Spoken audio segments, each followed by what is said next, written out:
In Flipper Site Developer CMS, we have an advanced version that allows for development, staging, and production environments. So this gives you the ability to develop, your content, your site. If you're going to make major changes, send it and publish it to a staging site to get approvals.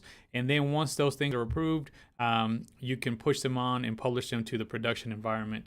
So here are a couple of the features that come with that. So you can, as you can see the interface there, you can view sections that have been added or updated since the last sync.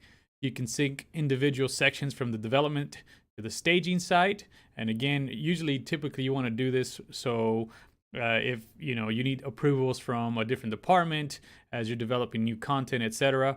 Once those things are approved, then you can sync the staging changes to the production environment, which the production would be what is consumed by the public out there in the world. So this advanced version of Flipper Site Developer CMS also includes the ability to show history of which users have synced what sections, as you can see here on this interface at the bottom.